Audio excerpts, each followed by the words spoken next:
So Man City 0, Arsenal 0. And like I said before the game, if I was offered the chance to draw that game away at the Etihad, I would have snapped your hand off for it.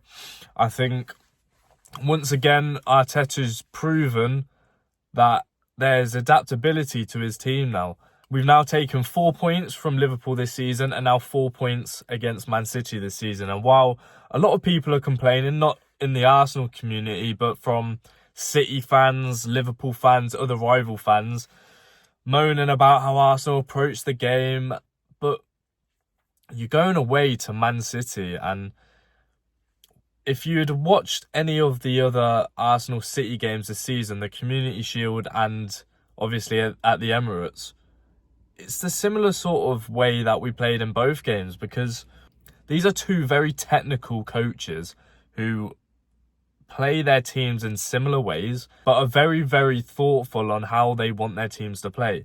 And it's no surprise that this game's come out and been similar to what it's been in the previous two.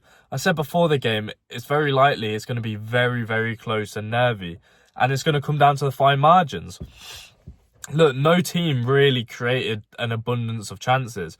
Arsenal conceded one shot on target to City in the whole game. Now look, you could argue Haaland had that chance where he missed the ball completely. But then Arsenal fans could then combat that by saying Trossard should have squared the ball to Martinelli. There's no doubt City were the team in control. They were the ones hunting the goal. But from an Arsenal perspective, you're going away to the Etihad. They've already proven that they can beat Man City this season at home.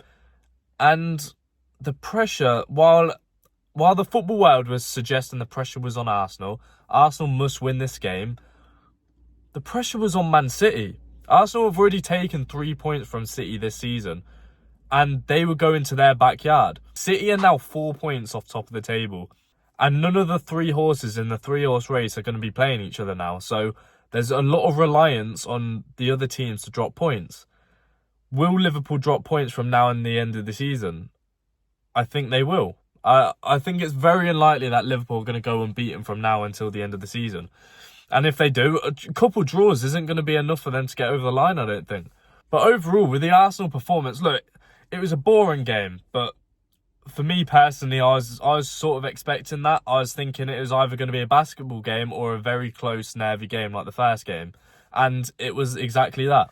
I've seen fans of other clubs mocking Arsenal fans for over-celebrating. I don't think there's been any over-celebrating. There's been celebrating because Arsenal have taken 4 points off their direct rivals this season. Last season, we seen what happened when Arsenal played City. They got pumped both games. But like I said before the game, Arsenal are going to the Etihad with Declan Rice and William Saliba in the team this time.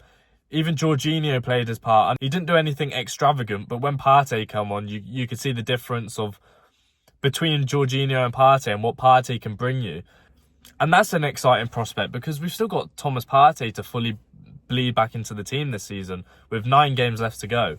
Tomiyasu as well, when he came on, he looked very good. Kivior struggled a little bit with Bernardo Silva, especially in the first half.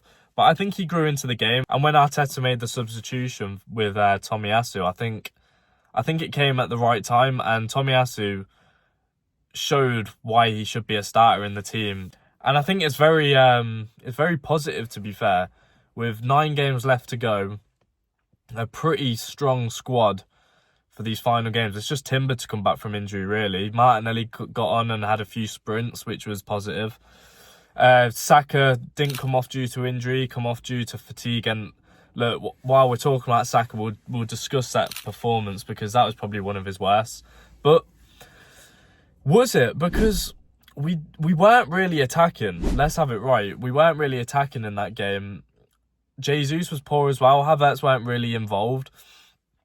I did think we were trying to go direct and over the top way, way too much. We should have just put the ball on the floor and played a little bit more, but we didn't do that, and it was surprising. And it was a little bit frustrating at times. We were wasteful, just hitting the ball long, and it just kept going straight back to City. We weren't winning our second balls either, which was really annoying.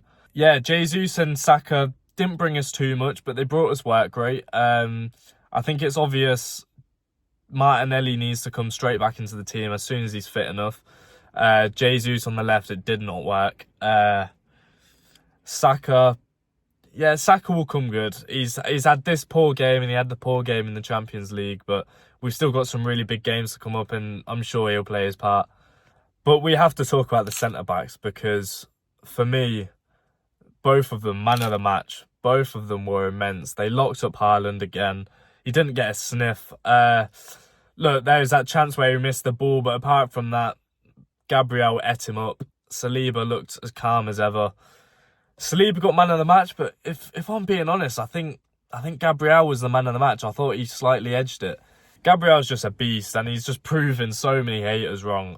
He's one of the most underrated players within the top 6 clubs in the Premier League. For a left-sided centre-back as well, there's not many at that quality in Europe, really. I don't think so. From the top of my head, that brings that athleticism, the height, the goals from set pieces.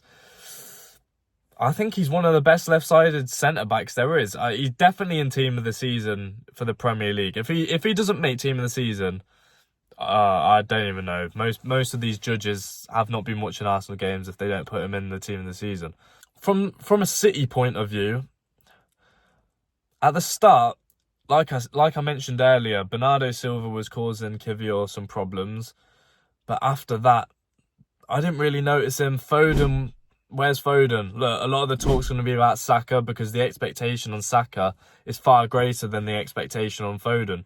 Now, the same people that are criticising Saka and not saying a word on Foden will then go on and say that Foden's better than Saka. Where's the same arguments for Foden? De Bruyne, look, we know De Bruyne. He's one of the best Premier League players of all time. But he didn't really cause us many problems, did he? Again, Saliba, Gabriel and Rice just ate up everything from a defensive point of view. They weren't letting anything come through.